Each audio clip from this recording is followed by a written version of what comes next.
Roman साम्राज्य के पिछले भाग तक हमने रोमन साम्राज्य की सामाजिक श्रेणियों तक का अध्ययन किया था। अब उससे आगे मध्यवर्ती पूरा काल।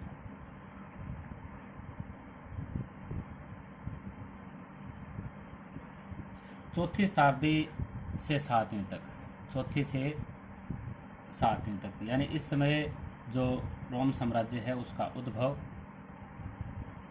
विकास और पतन। चौथी शताब्दी में उद्भव परवर्ती पूरा काल का और सातवीं शताब्दी में पतन।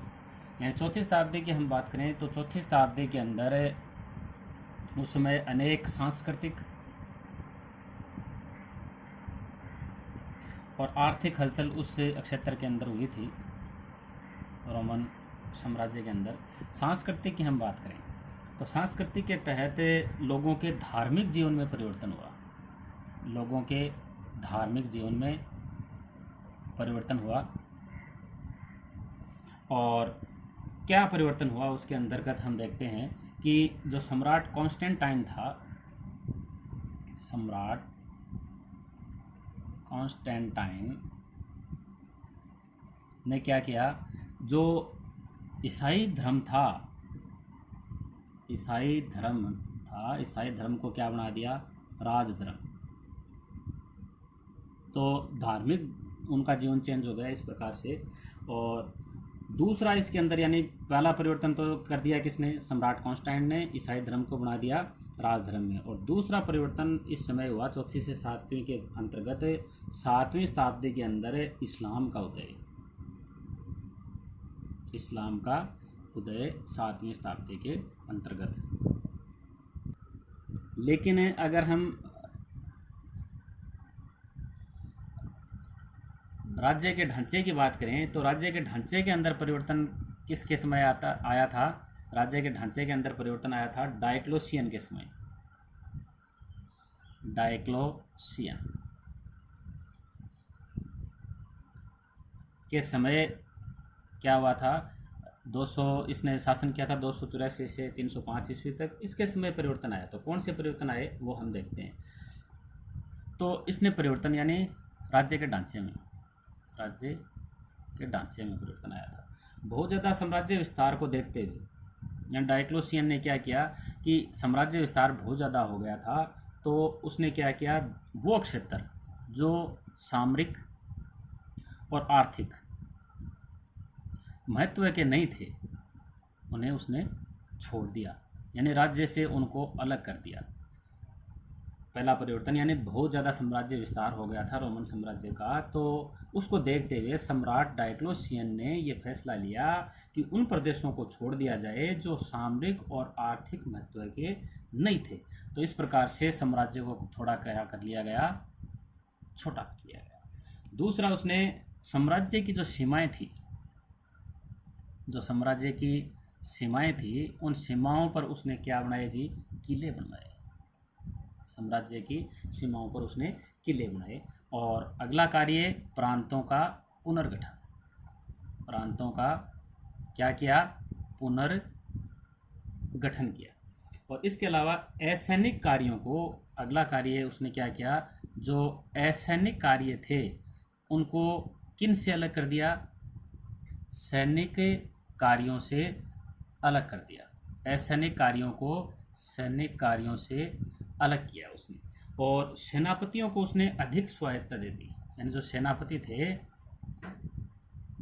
सेनापति को उसने अधिक स्वायत्तता दी, यानी वो अपनी इच्छा से पहले के मुकाबले अब और अधिक अपनी स्वतंत्र इच्छा से काम कर सकता था। इसलिए ये जो समूह है वो फिर क्या हो गया, अधिक शक्तिशाली हो गया था।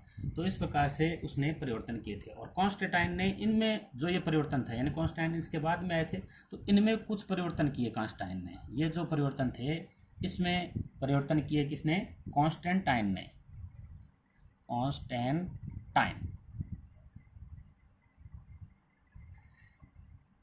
इन परिवर्तनों को एक तो उसने क्या कर दिया, पुख्ता बना दिया। जो परिवर्तन उसने डायक्लोशियन ने किया उसको पुख्ता बना दिया, और कुछ अपनी ओर से परिवर्तन कर दिए उसने, अपनी ओर से परिवर्तन किए किसने, कॉन्स्टेंटाइन ने। अब कॉन्स्टेंटाइन ने देखो क्या परिवर्तन किए, कॉन्स्टेंटाइन के परिवर्तन देखते हैं। राज्य के ढांचे में जो परिवर्तन किए किसने, कॉन्स्टेंटाइन ने। एक तो उसने चलाया शुद्ध सोने का सिक्का सोलिडस, शुद्ध सोने का सिक्का था। कितना था ये, 4.5 ग्राम का सोने का सिक्का। और जो रोमन साम्राज्य, इसकी विशेषता ये रही कि रोमन साम्राज्य समाप्त हो गया लेकिन ये सिक्का वैसे ही चलता रहा। और उस समय ये बड़े पैमाने पर ढाले जाते थे, बड़े पैमाने पर रोमन सिक्के हैं यानी सोलिडस है वो ढाला जाता था। और उस समय ये लाखों करोड़ों की संख्या में प्रचलन में थे। यानी सोने के जो सिक्का सोलिडस किसकी देन है, सम्राट कॉन्स्टेंटाइन की। उसने शुद्ध सोने का 4.5 ग्राम का सोने का सिक्का चलाया था। और दूसरा उसने परिवर्तन क्या किया, राजधानी बनाई उसने कौन सी, कुस्तुनतुनिया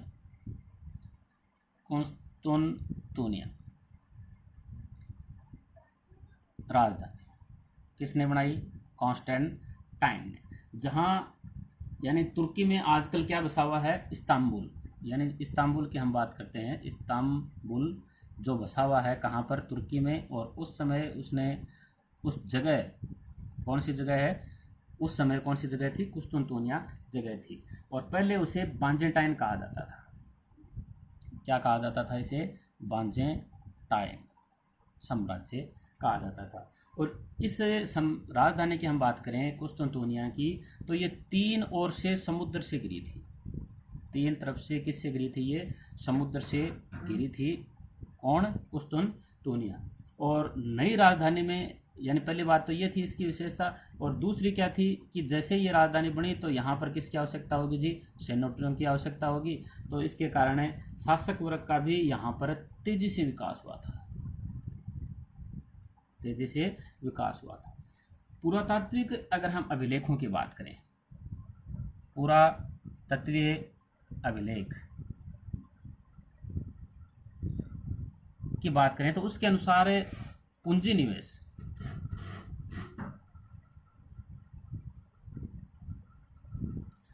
यानी उस समय किसके अंदर यानी लोगों ने पूंजी लगाई थी, तो औद्योगिक प्रतिष्ठान, औद्योगिक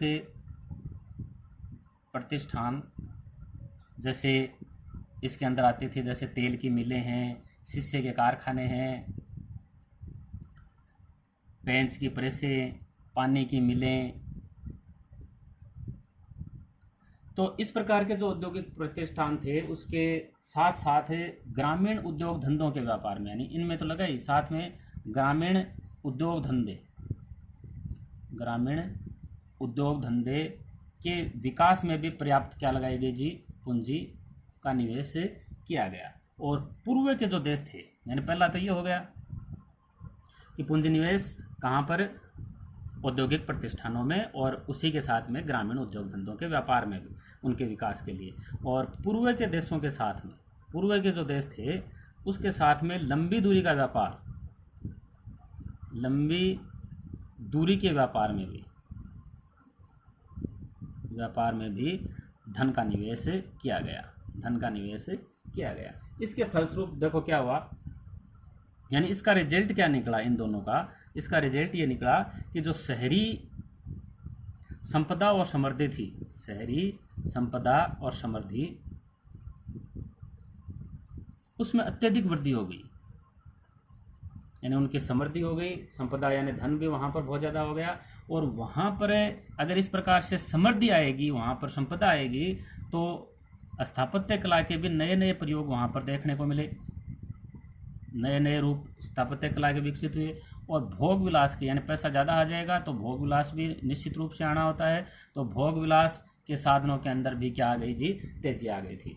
और शासन करने वाले कुलीन जो वर्ग थे, यानी शासन कौन कर रहे थे, कुलीन वर्ग है, वो क्या हो गया, पहले से अधिक धन संपन्न हो गया, पहले से ज़्यादा उसके पास धन आ गया। और पहले से अधिक वो क्या हो गए जी, शक्तिशाली हो गए थे।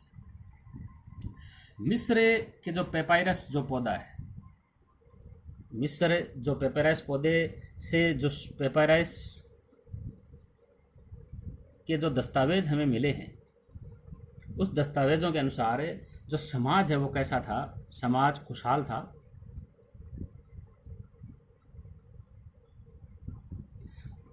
और ग्रामीण इलाके 20वीं शताब्दी की तुलना में अधिक विकसित व घने बसे हुए थे। अगर हम इस समय की ग्रामीण इलाकों की बात करें तो उस समय जो 20वीं शताब्दी के इलाके हैं उससे की तुलना में भी वो क्या थे, अधिक विकसित और घने थे ग्रामीण इलाके। उस समय यानी जो समाज है वो अपेक्षाकृत अधिक खुशहाल था और जो ग्रामीण इलाके हैं वो 20वीं शताब्दी की तुलना में भी अधिक विकसित और घने बसे थे। और यहाँ के अगर हम बात करें तो जो मुद्रा है, मुद्रा का व्यापक इस्तेमाल होता था, व्यापक इस्तेमाल मुद्रा का उस समय होता था। और जो ग्रामीण संप्रदाय हैं, ग्रामीण संप्रदाय भारी मात्रा में सोने के रूप में लाभ कमाती थी। यानी वो लाभ किस रूप में कमाती थी, सोने के रूप में, सोने के रूप में लाभ कमाती थी। और 6ठी शताब्दी की हम बात करें तो 6ठी शताब्दी में जस्टिनियन के समय, यानी 6ठी शताब्दी के अंदर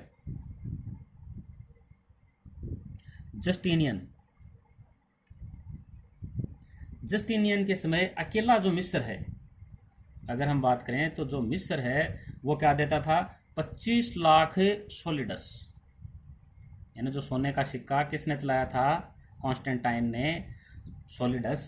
और इसका मतलब क्या था, लगभग 35,000 पाउंड सोना था, 35,000 पाउंड सोना। तो इस प्रकार से यानी इतना सोना है 6ठी शताब्दी में वो अकेला मिस्र उनको देता था। चलो धार्मिक संस्कृति,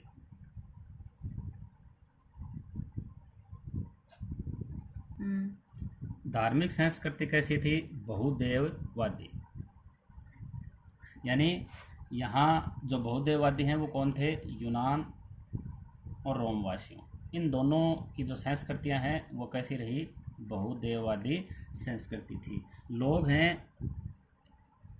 वो पंथों और उपासना पद्धतियों दोनों में विश्वास करते थे, पंथ और उपासना पद्धति, पंथ और उपासना पद्धति के अंदर लोग हैं वो विश्वास करते थे।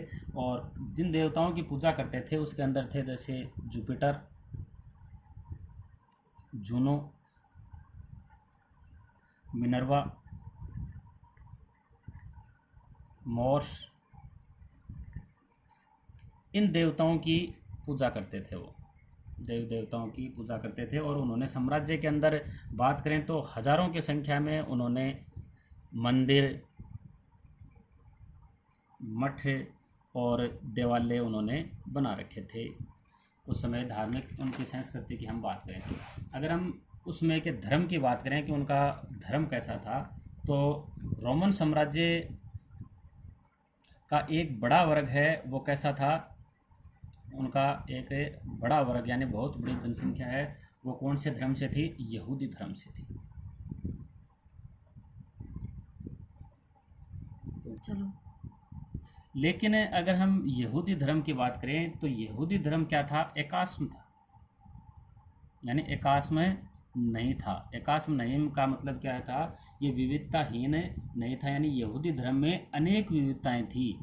यानी जो यहूदी धर्म है उसके अंतर्गत अनेक विविधताएं देखने को मिलती हैं। तो अनेक विविधताएं थी इस धर्म के अंदर। चौथी पांचवी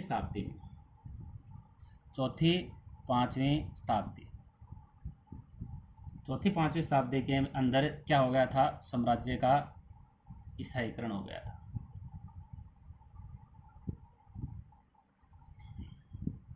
यानी ये धर्म ईसाईकरण का मतलब क्या है कि जो जनसमूह का धर्म है वो ईसाई जनसमूह के अंदर फैलाया गया था। इसके बाद बहुदेववाद है वो तुरंत गायब नहीं हुआ, यानी बहुदेववाद इसके बाद भी तुरंत गायब नहीं हुआ। ईसाई जो धर्म प्रचारक थे, ईसाई धर्म प्रचारक बहुदेववादी जो थे, यानी जो बहुदेववादी मतांतरों जो उनके मतांतर थे और रीति रिवाज, उनके जो धार्मिक रीति रिवाज थे, उनका लगातार वो विरोध करते रहे। और बहुदेववाद था, उसकी निंदा भी वो लगातार करते रहे। यानी बहुदेववाद जो मतांतर और रीति रिवाजों का विरोध, और जो बहुदेववाद है उसकी लगातार वो निंदा करते रहे। आगे चलकर जो शक्तिशाली बिशप आए, उन बिशपों के कारण कड़ाई से, यानी उनको ये कड़ाई से उन्होंने लागू किया, तो धार्मिक विश्वासों और रीति रिवाजों, धार्मिक विश्वासों और रीति रिवाजों का पाठ पढ़ाने के कारण जो विभिन्न जो धार्मिक समुदाय हैं, विभिन्न धार्मिक समुदाय की जो सीमाएं हैं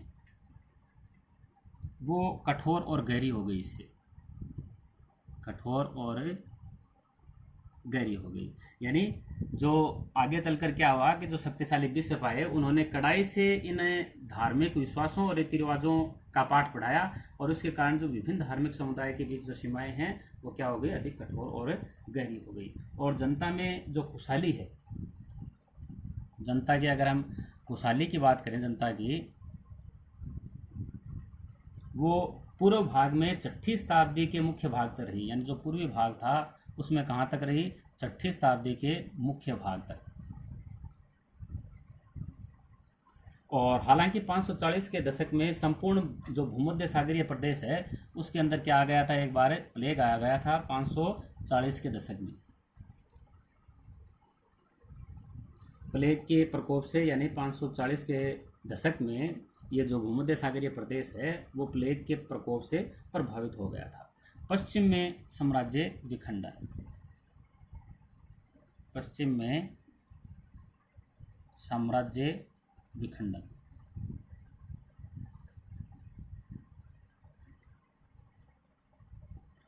यानी उत्तर में जो जर्मन मूल के लोग थे, जो जर्मन थे, उनके समूह थे, जैसे गोथ, बेंडल, लोवार्ड, गोथ, बेंडल, लोबार्ड ने रोमन साम्राज्य के बड़े प्रांतों पर कब्जा कर लिया। रोमन के जो बड़े प्रांत थे, उन बड़े प्रांतों पर उन्होंने क्या कर लिया, कब्जा कर लिया, और अपने राज्य उन्होंने वहाँ पर स्थापित कर लिए, राज्य स्थापित कर लिए। और स्थापित कर लिए तो उन राज्यों को क्या कहा गया, रोमोत्तर राज्य, रोमोत्तर राज्य। यानी जो उत्तर से आए जर्मन मूल के जो गोथ, बेंडल, लोबार्ड ये जनसमूह हैं, उन्होंने रोमन साम्राज्य के बड़े प्रांतों पर कब्जा कर लिया, और जहाँ राज्य स्थापित किए उन राज्यों को क्या कहा जाने लगा, रोमोत्तर राज्य कहा जाने लगा। जिसके अंदर यानी कौन कौन से महत्वपूर्ण राज्य थे, जैसे स्पेन में विसिगतों का राज्य,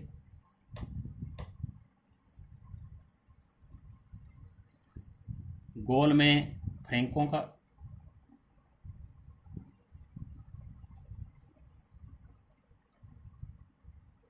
इटली में लोबार्डो,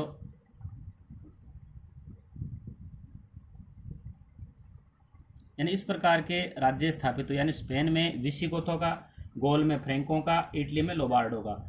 और अगर हम बात करें तो जो स्पेन के अंदर विसिगोथों का राज्य था, इसे अरबों ने नष्ट कर दिया। कब, यानी यहाँ तो ये विकास हो रहा है रोमन साम्राज्य पर, और इसे नष्ट किया था अरबों ने 711 से 20 के करीब। और गोल में फ्रैंकों का राज्य है वो लगभग स्थापित हुआ था कब, 511 से 687 ईस्वी तक ये चला था।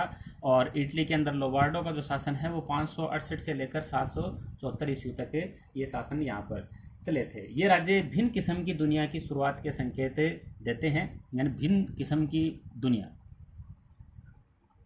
भिन्न किस्म की दुनिया की शुरुआत, जिसे क्या कहा जाने लगा, मध्यकालीन, यानी मध्यकालीन की शुरुआत का ये संकेत देते हैं। जस्टिनियन का जो काल है, जस्टिनियन के काल की हम बात करें तो जस्टिनियन जो काल है वो समृद्धि, यानी एक तो समृद्धि का द्योतक था वो, और समृद्धि के साथ ही शाही महत्वाकांक्षा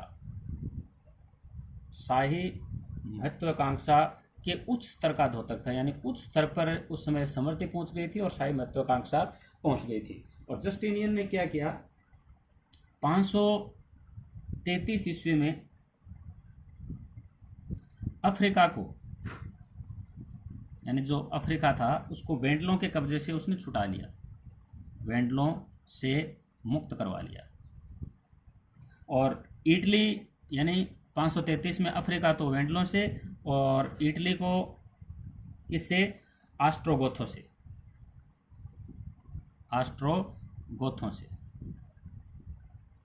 इटली को ऑस्ट्रोगोथों से वापस ले लिया इसने। और इससे क्या हो गया, लोबार्ड के आक्रमण के लिए रास्ता तैयार हो गया। यानी लोबार्ड पर आसानी से आक्रमण के लिए उससे रास्ता मिल गया। फिर इसके बाद में कोलोसियम, हम बात करते हैं अब कोलोसियम की। कोलोसियम क्या था? कोलोसियम के अंदर, यानी 79 ईस्वी के अंदर, जहाँ पर क्या होते थे, जो तलवारिये हैं, तलवारिये मतलब जो तलवार चलवाने वाले, तलवार से लड़ने वाले, और उनका मुकाबला होता था कि इनके साथ में जंगली जानवरों के साथ में उनके मुकाबले होते थे। और जो कोलोसियम है, यानी एक प्रकार का कह सकते हैं कि स्टेडियम है, और यहाँ पर इसके अंदर 60,000 दर्शकों के बैठने की व्यवस्था होती थी। और 7वीं शताब्दी की हम बात करें, 7वीं शताब्दी के अंदर जो प्रारंभिक दशक थे 7वीं शताब्दी के, उसके अंदर रोम और इटली में लड़ाई छिड़ गई थी। ईरान के अंदर लड़ाई छिड़ गई। और इसके कारण जो ससानी जो शासक थे, कहाँ थे ससानी शासक? ईरान के अंदर। जो ईरान के अंदर 3री शताब्दी से शासन कर रहे थे। कब से कर रहे थे? 3री शताब्दी से शासन कर रहे थे। और उन्होंने क्या किया, समूचे मिस्र, यानी मिस्र सहित जो विशाल जो पूर्व था, उसके ऊपर उन्होंने आक्रमण करने शुरू कर दिया। यानी जो बाइजेंटाइन साम्राज्य, जो रोम साम्राज्य को अब किस नाम से जाना जाता है, बाइजेंटियम,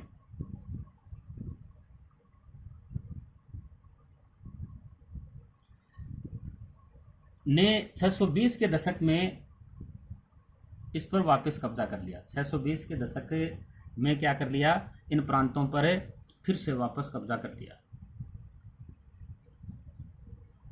यानी बाइजेंटियम ने, यानी बाइजेंटियम के नाम से बाइजेंटाइन साम्राज्य जाना जाता है, तो इसने 620 के दशक में इन पर वापस कब्जा कर लिया। लेकिन क्या हुआ, कुछ समय के बाद में,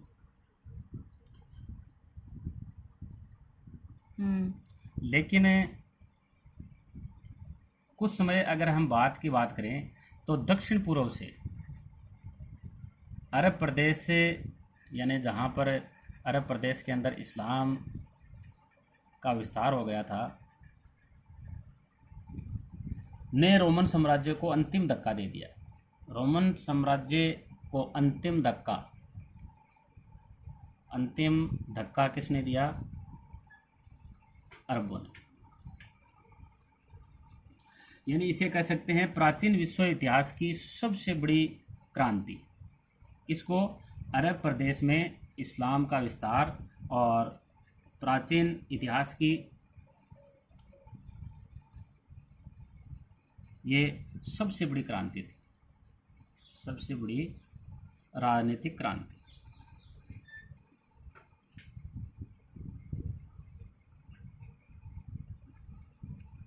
पैगंबर मोहम्मद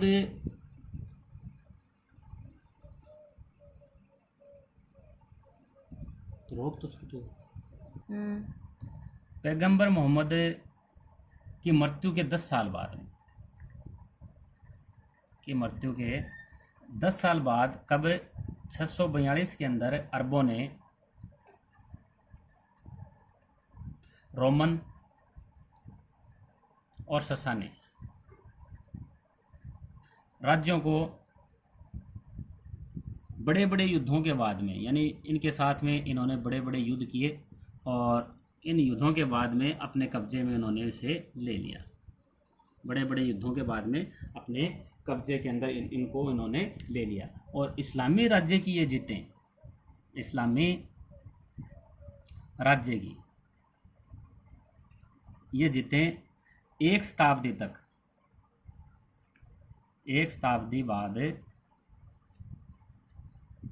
कहाँ तक फैल गई? स्पेन, सिंध, मध्य एशिया तक फैल गई। और अरब से शुरू, यानी ये जिते कहाँ से शुरू हुई? अरब से शुरू ये जिते सीरियाई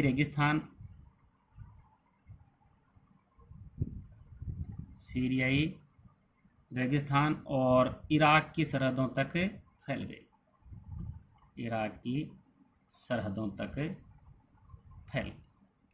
3 महाद्वीपों में फैले हुए साम्राज्य का हमारा ये अध्याय इसी के साथ समाप्त होता है।